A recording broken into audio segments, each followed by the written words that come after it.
'Twas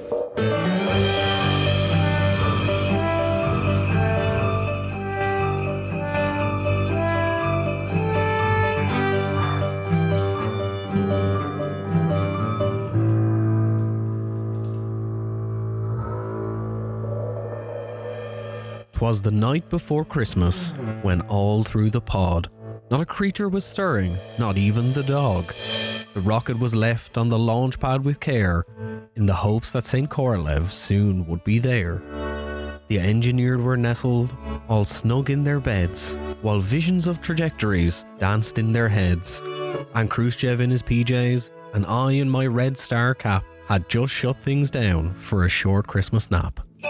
When out on the pad there arose such a clatter, I sprang from my station to see what was the matter. Away to the platform, I ran like in the war, tore open the blast shutters and threw open the door. A moon that will soon be red lit up the snow. I hoped that the fuel did not once again blow. When what to my wondering eyes did I see through a shutter partition? But a patriotic red sleigh pulled by 8 tired technicians.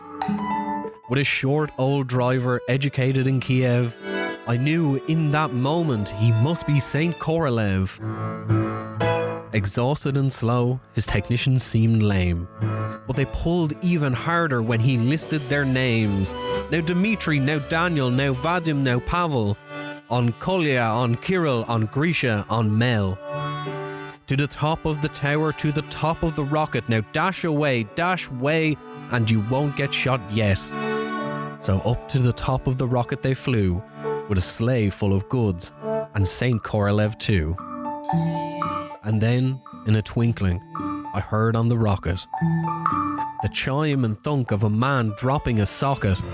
As I drew in my head and was turning around, down the escape chute Korolev came with a bound. He spoke not a word, though he screamed quite a racket, and beat the technicians and threw on his jacket. He shoved me aside, called me a son of a whore, smashed the red button and the rocket rose with a roar. He sprang to his feet as the sirens did whistle, as we all dove for cover from the unruly missile. But I heard him exclaim as we dove out of sight, "Happy New Year to all, and to all a good night."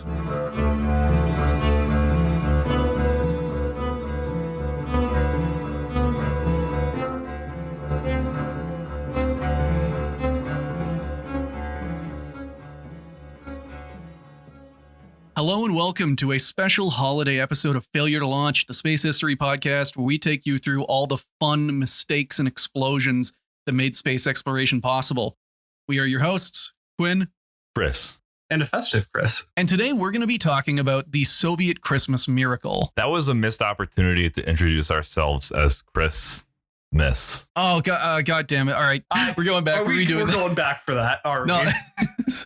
Yes, my Christmas elves, Chris and other Christmas. Oh yeah, it could have just been a Christmas Chris. Oh, whatever. What, Chris and Miss? Other Chris Kringle, whatever. But the long and the short of it is I wanted to apologize to you guys, and I guess to the listeners as well, after last time, whenever we talked about a very not fun topic. And with the holidays right around the corner, I wanted to talk about a fun time. You know, a nice happy story, or it gets there at least. Trust me. So you guys remember the Soviet space dog program? Yeah. How could we not forget that? Yeah. I have a vivid recollection of sad times with the Soviet space dog program. I appreciate that you guys sound like you're approaching this topic the same way you would like a crocodile that you were trying to poke. Like I told you to trust me. You are very. I'm not hearing it, you know? To be fair, let's also consider what happened last time. Yeah.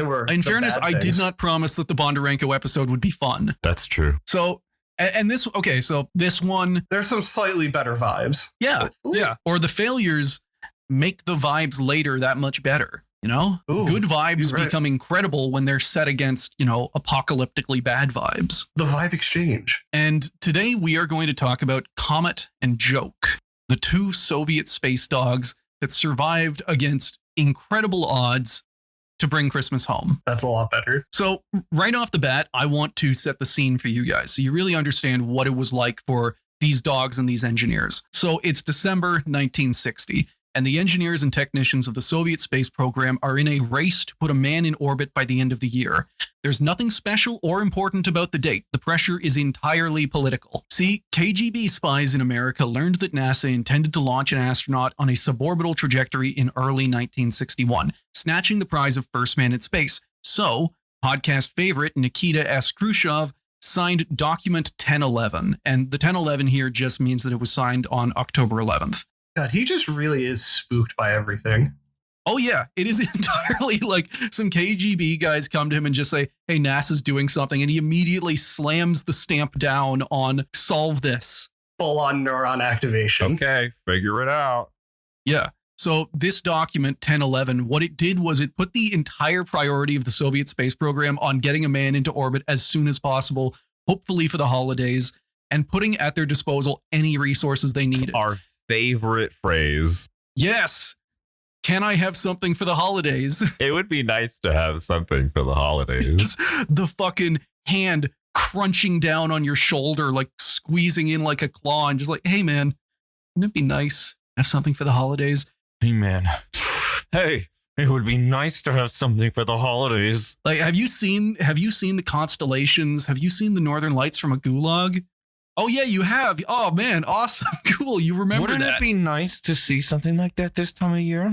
Wouldn't every little Soviet kid? Can you imagine how happy they would be and how crushed they would be if that didn't happen? So yeah, like he is fully leveraging all of the political will to get this done as soon as possible. This is also something that all of these engineers and technicians are used to. This is going to be something like the sixth or seventh satellite ever launched by the Soviets, and like fully half of those have been. Wouldn't it be nice to have something for the holidays? They have not had many opportunities to not be rushed by Khrushchev. Hey, Khrushchev trotted out the line. They got to do it. It says right here in the contract. Yeah. And again, like this is fully, they are being given all of the resources, all of the money. And if they can do it safely, awesome. And if not, oh well. And if they can't, you're doing it anyway. Well, who are you kidding? You didn't have an option. We're going to start out with the dog tests, and then human golden retriever Yuri Gagarin is going to give it a go. I guess German Shepherd, considering the fash stuff. I don't know what a fascist dog breed is. German Shepherd's close enough. Don't ask the German Shepherd breed what they were doing between the years of 1939 and 1945. Uh-oh. Dude, I wish, we're going to talk about some of this later, but I wish dog science was more of a thing. I wish we had Operation Paperclip all of the best German dog breeders. If we found out that that was the origin of like American dominance in kennel club competitions or something, that would rule so hard. And, you know, these dogs that we're going to talk about, these are all mutts. Like the Soviets have lagged in the dog race. Maybe we did really get all of the dog breeders as part of Paperclip. Now, despite the rush, Soviet engineers had reason to be optimistic. In August 1960, they had tested the new Vostok spacecraft and successfully recovered the first living beings from orbit, the space dogs Belka and Strelka. So you'll also remember Laika made it to orbit but was not recovered. These are the first two dogs that go up and come down and they don't die at any point in this. Which is huge. Which is critical. Is more important than the actual mission itself. Yes, which if they're going, like Khrushchev, he wants to put Yuri Gagarin in space. He would like for him to come back down alive, but I mean, it would be nice. I wonder if it ever floated across, like if it ever went across his mind, like, I mean, we did it with Laika. We did it with Laika. It'll work with him. Send Yuri up there with just like a little tin of poisoned dog food. All right, bud, there you go.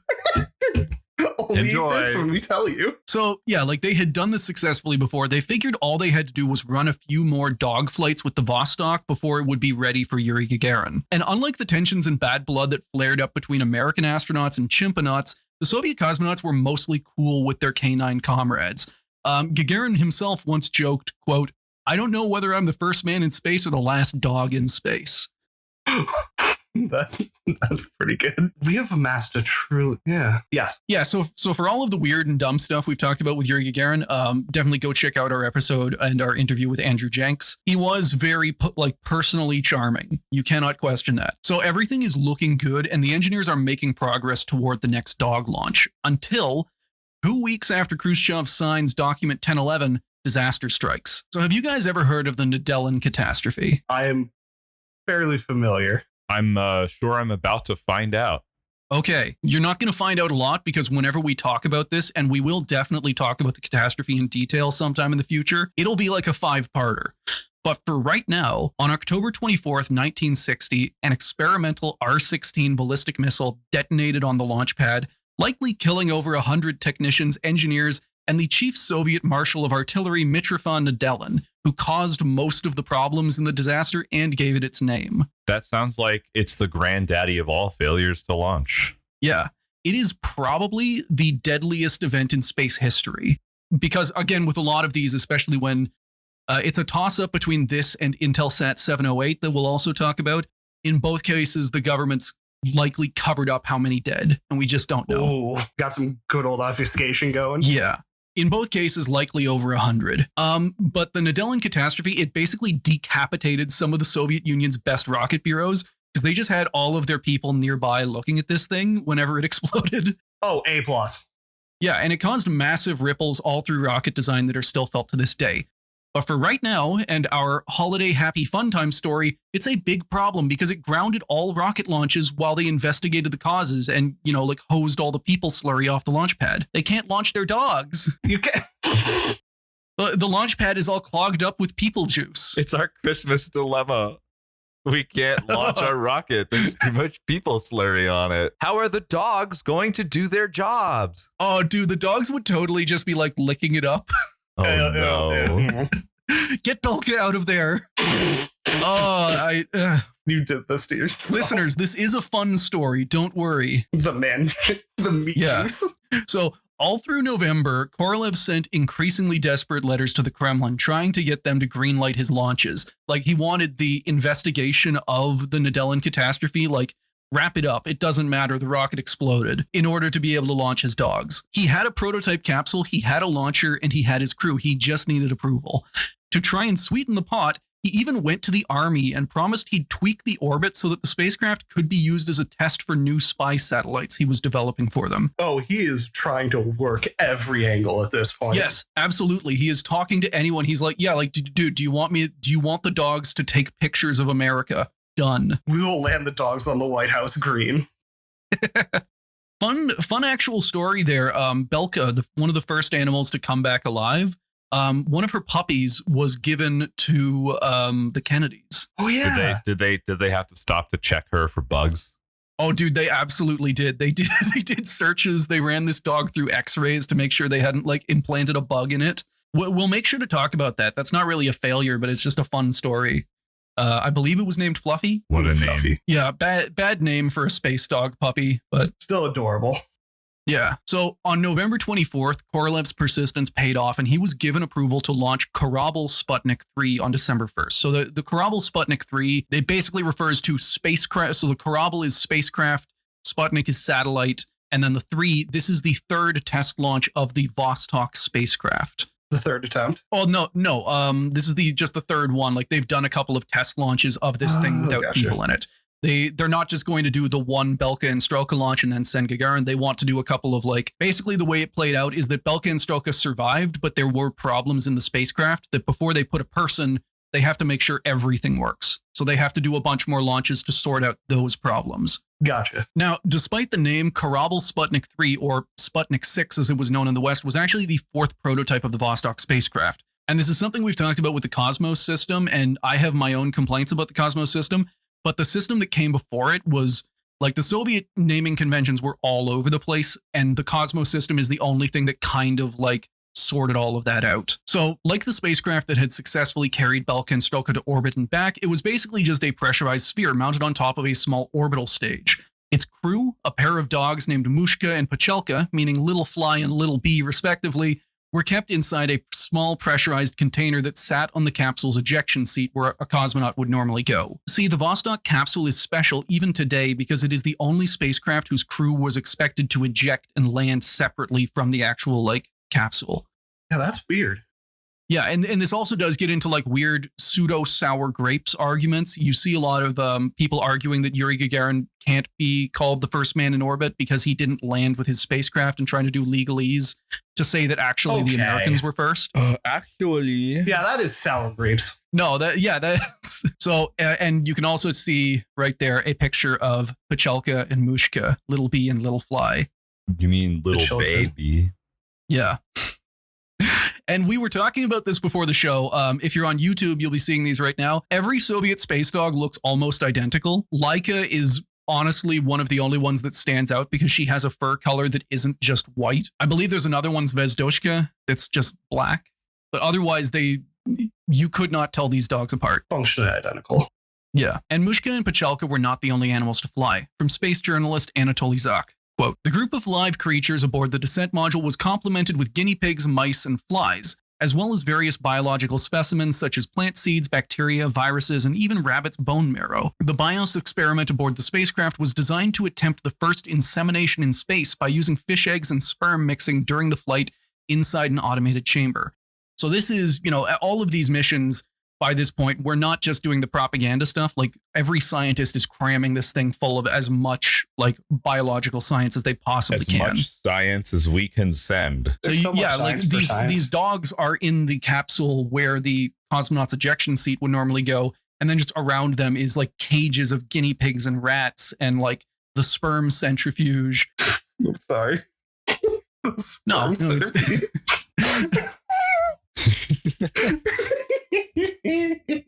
As in, like, this is the device that's doing. There's like the fish eggs. You Yeah, said they were fish eggs, right? And Of fish, course. Yeah. fish sperm. And they're just in the centrifuge and they spin it to get them yeah, to, and to mix. then fish happens. The nut spinner. I've never seen how fish spawn. I assume it's a lot of spinning. Well, I mean, they're there, they just spray it everywhere in their fish so they can just like, Yeah, but I mean, they yeah, just- you they don't just- want they that just in wag you don't their- want that in zero G. It they would go wag everywhere. their It would, fins and, that kind of like, They have to bust aerates. appropriate. yeah. So I can see why the mechanical assistance then would be useful because in space that's just going zero G. The dogs wouldn't enjoy that. Imagine if they had sent the actual fish and not just their particulates. They're particulate. The fish are in the centrifuge and are being spun. As There is no water. Hey, you guys got to jerk off. Come on. We're on a strict The timetable here. centrifuge is simply to agitate the animal so that it So that it reproduces. Now, if everything went well, Korabl Sputnik 3 would only orbit for about a day. That's how things are supposed to go. Do you guys want to guess how they actually went? Horrifically. not swimmingly. But Tish. The fish failed to bust. What happened was everything went fine at first. The spacecraft reached orbit and the Soviet propaganda machine immediately kicked into high gear, making sure everyone knew all about it. Satellite launches were still pretty uncommon back then, and both sides treated them like a big deal. For the entire time the dogs were in orbit, radio stations around the world recorded and relayed the signals coming off of the spacecraft. Hey. And again, like this is Sputnik 6, as it's known. This is the 6th public Soviet satellite launch ever. Like these are still a huge deal. Yeah. People stay up late to watch these things go overhead. Because it's awesome. Yeah. Up in space, the mission went normally until it was time for re-entry. And to explain what happened next, I'm going to go back to quote Anatoly Zak. Despite the activation of the braking engine, the subsequent separation of the descent module and the instrument module had not taken place. Next, ground controllers registered the activation of the APO self-destruct mechanism, followed by the abrupt disappearance of radio signals from the spacecraft. Oh, they hit the kill button. Yeah, and Okay, wait. Did we just blow up our animals? Sir, now did you guys might be wondering what the fucking APO self-destruct mechanism is. did the sperm survive? See, every Vostok spacecraft that didn't have a living human in it was packed with explosives, all wired to an automatic self-destruct system. Beautiful. They were just They terrified. simply didn't want to deal with the political fallout of their science probe landing in Allied territory. Their animals being abducted and interrogated, and then returned to them with bugs. The dog's being compromised to a permanent end. Getting terrified that the dogs will talk, so you train them to bite down on a suicide squeaky toy if captured. That is a cursed concept. Oh, Comrade Dog, do not believe the American lies of full bowls and wet food. You must die as a hero to the Soviet Union. Go forth with pride, comrade. I stole that from our friend Matt. The dogs will be compromised to a permanent end. They need to protect the top secret dog science. We cannot allow the Americans or the Chinese to figure out how these dogs work. We are decades ahead of their dogs. You don't understand. They're too good. And at the end of the day, this kind of makes sense because the Vostok itself was the most cutting edge thing the Soviet Union had ever produced. Really, it was the most advanced thing humans, period, had ever produced in history up to that time.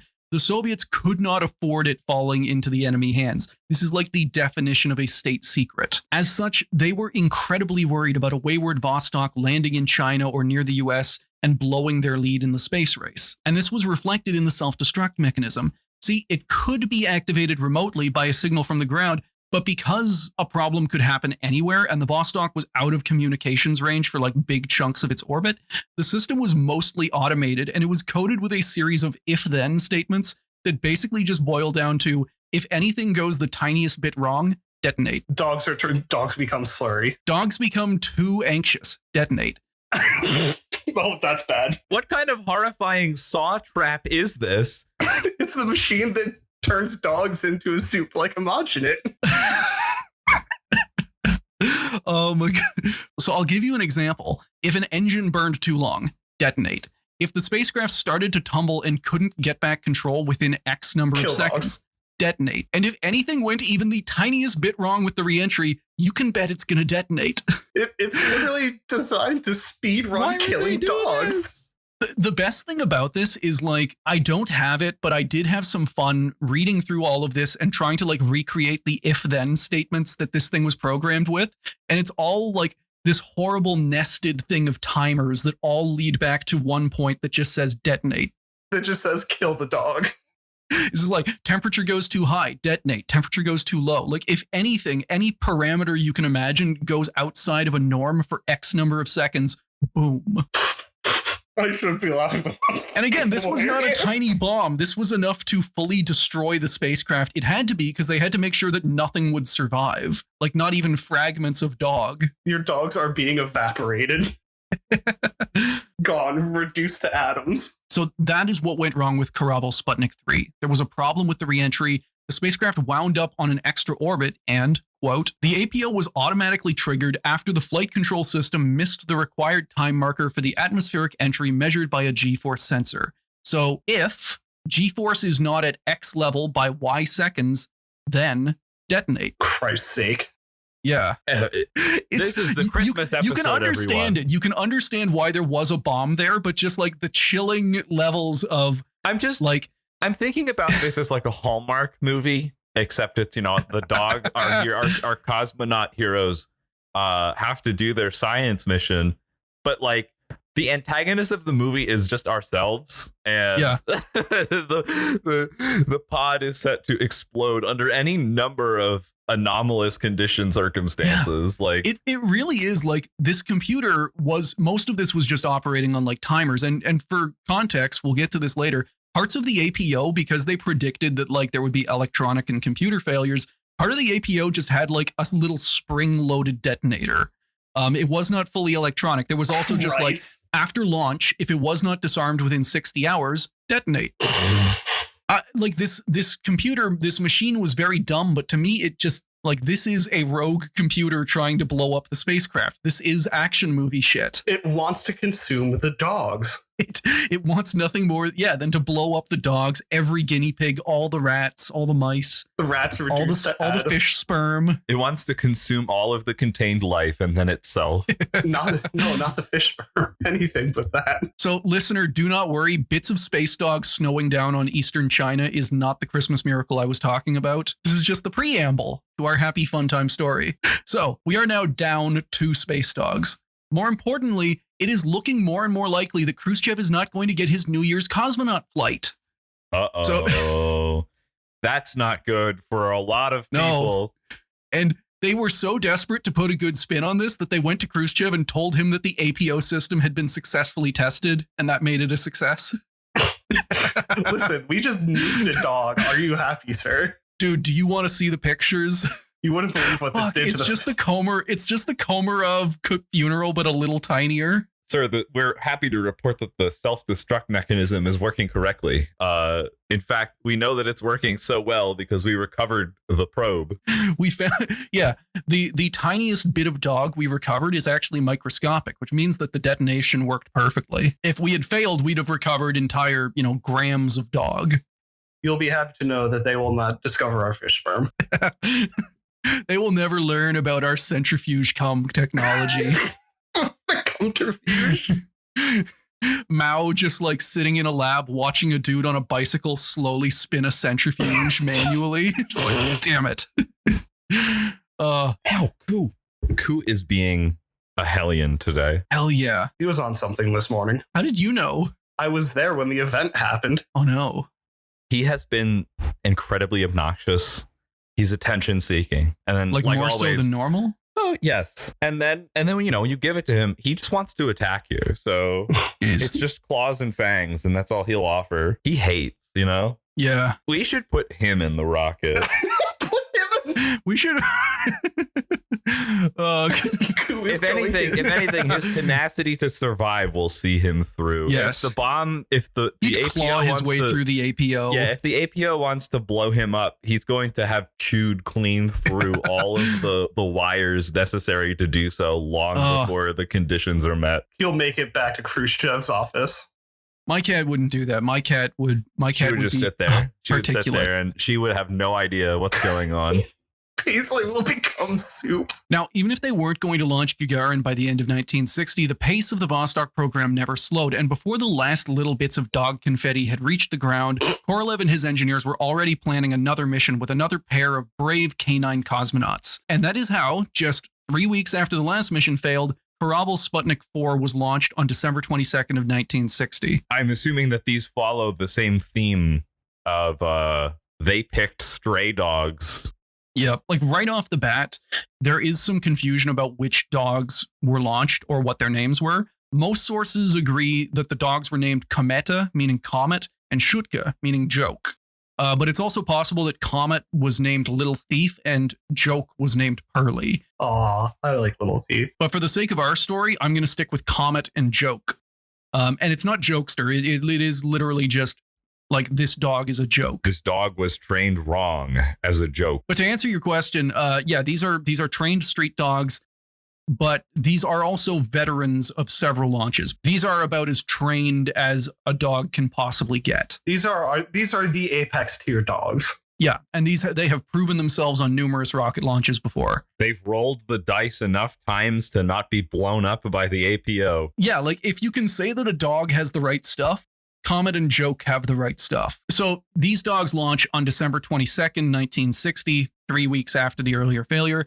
And unlike the Korabl Sputnik 3 launch, where things went perfectly until things suddenly exploded, this mission goes wrong right away.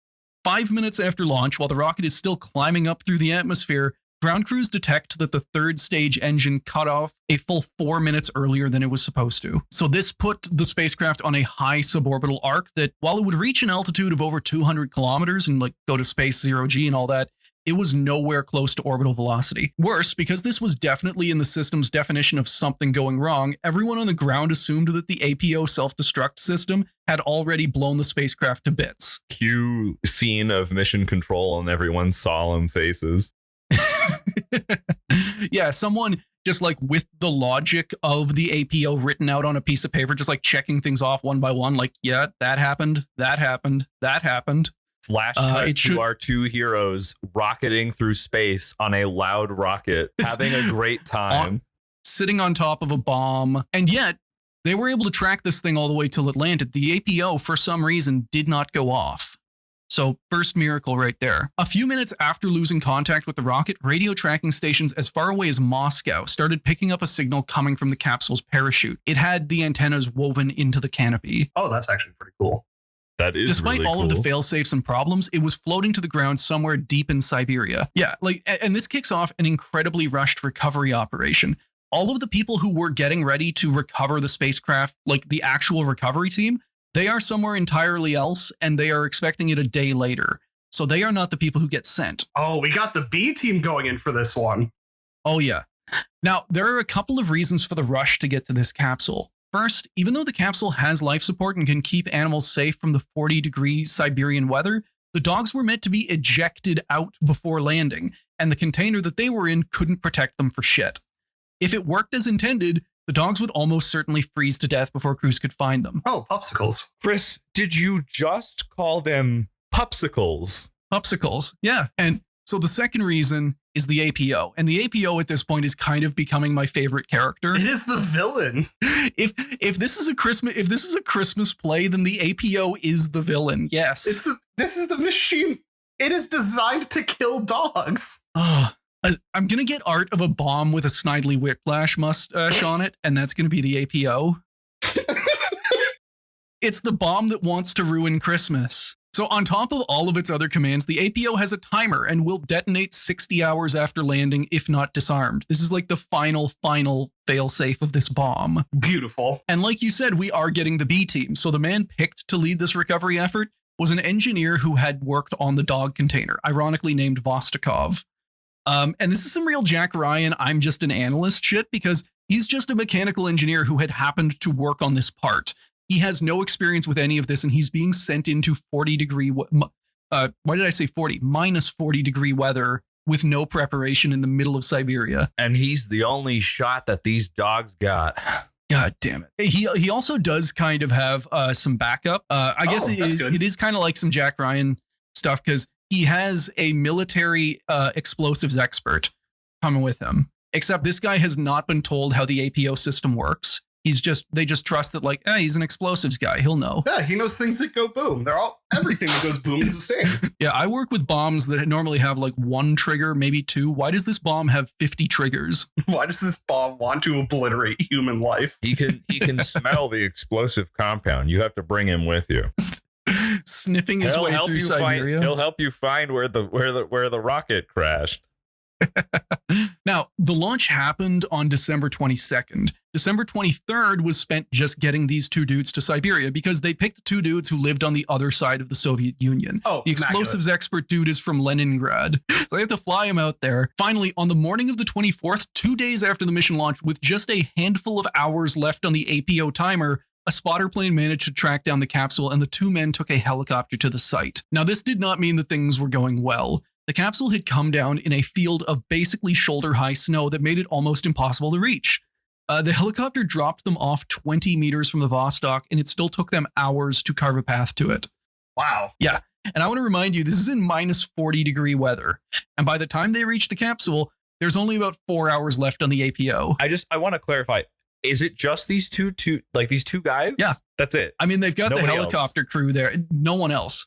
They are the away team here. They will eventually get a bigger recovery crew, but these guys are just sent to, like, dude, get there, get the dogs, make sure it doesn't explode, because the actual recovery crew is still off in like Kazakhstan, and they were caught completely unprepared. Nice. Man, the thought of having to go from Kazakhstan to Siberia. In fairness, this guy was actually coming from Moscow to Siberia. Nice, wonderful Moscow, and then right to like middle of nowhere Siberia. That's just a pile of sock. I feel like this would be the kind of thing, like if my boss came to my desk and just said, like, hey, do you want to go on like a work trip? Sure. Like, where? Where are we going? Oh, I don't know. Somewhere in the Northwest Territories. Here's your ticket. Here's your partner. He knows bombs. What now? Get in the car. So the first thing Vostokov noticed was that even though the Vostok's main hatch had blown off as intended, the dogs had not been ejected for some reason. Their pod was still inside, and while they were shivering, Comet and Joke were both alive. Yes. Unfortunately, some of the other cargo was not so lucky. The mice did not make it. What about the sperm? I don't know. Tragically, I assume they froze. Poor little guys. Death toll of this mission, several thousand. Brackets, sperm, individually. And a handful of rats. So even weirder, the actual ejection mechanism was completely missing. Like, apparently it activated and just flew away without bringing the dogs with it. Okay, that's great. And we'll get to this later. This is because, like, things go so wrong that they break in exactly the right way for these dogs to survive. We literally horseshoed back into the dog's living somehow. Yeah. So, like, Vostokov is trying to figure out, like, how this weird, interesting engineering problem happened while this military dude is standing by, like, tapping his watch meaningfully because Wondering they're still how- on the clock. And they have, by this point, 4 hours left on the timer, the theoretical timer, assuming the bomb isn't going to go wrong and like detonate immediately. Explosives guy is pondering just how many kilos are sitting in this thing, ready to turn him into mist. Quote, they had some ropes with them, which they wrapped around the cabin and pulled it off of the capsule. Fortunately, the cabin easily slid off its guide rails. The explosive specialist immediately dove inside the cabin and quickly disconnected the cables of the APO mechanism, finally eliminating the danger of an explosion. Nice. We I love made a it. good story. Yeah, the APO is dead, it's vanquished, it's gone. Now we're just stranded in the middle of Siberia with a helicopter crew, 2 dogs, and this annoying scientist analyst guy. Oh Just- man, I saved the day, but now what? We're stranded. Trying to light the plastic explosive on fire for warmth. Accidentally setting it off. APO Yeah. has served its purpose. Salvaging the C4 out of the APO to do tiny little warmth explosions.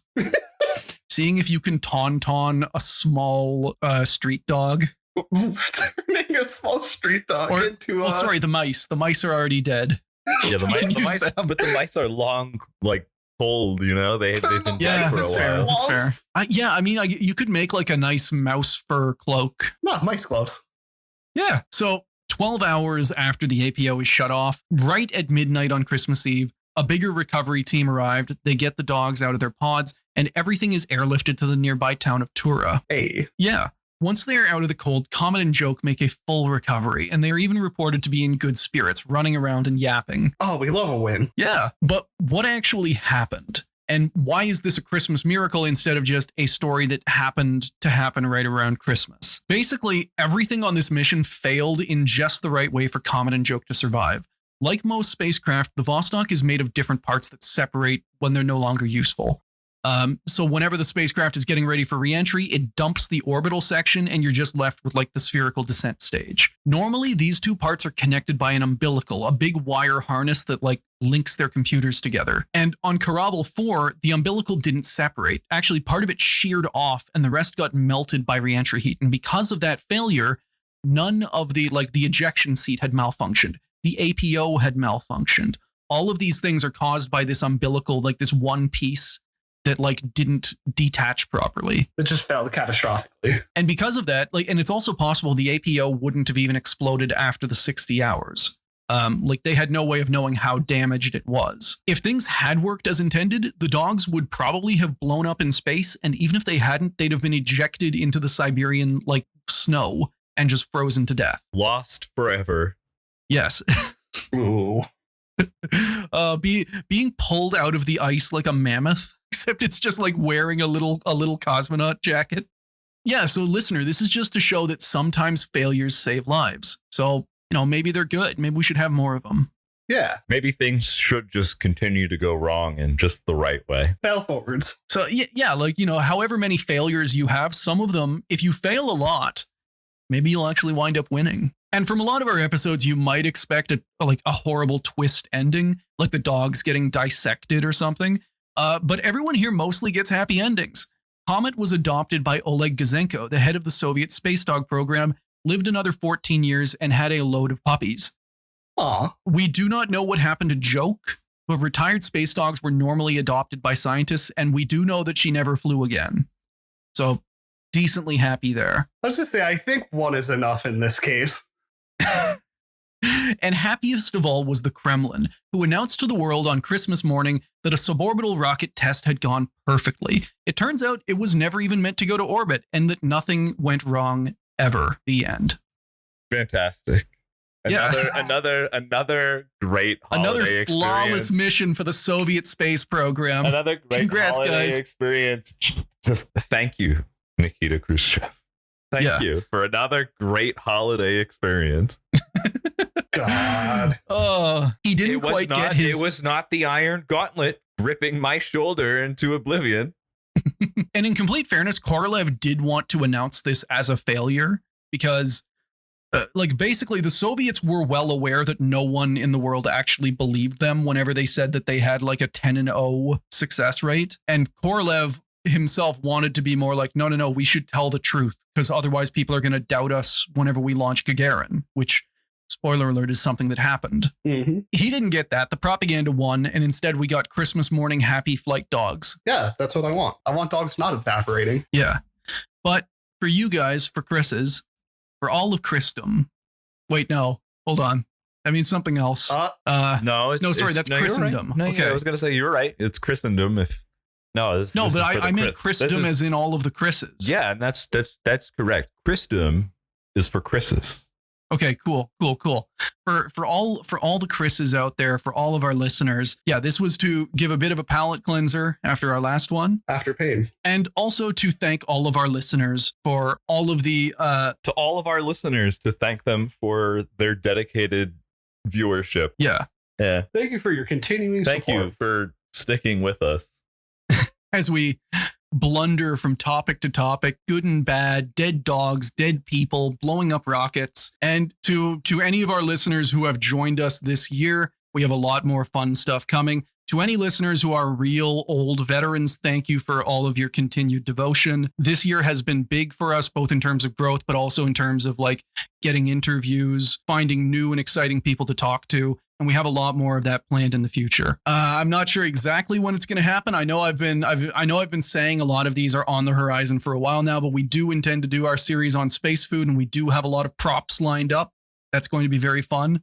Oh yeah. So yeah, however you celebrate it, from everyone here at Failure to Launch, thank you for all your devotion. Have a good holiday period, however you celebrate it. We'll see you all in the year, 2024. Hopefully, I actually got myself mixed up there. I almost said 2025. I fucked that up, but we just go on a year hiatus. That would be fun though, to like next year's podcast today.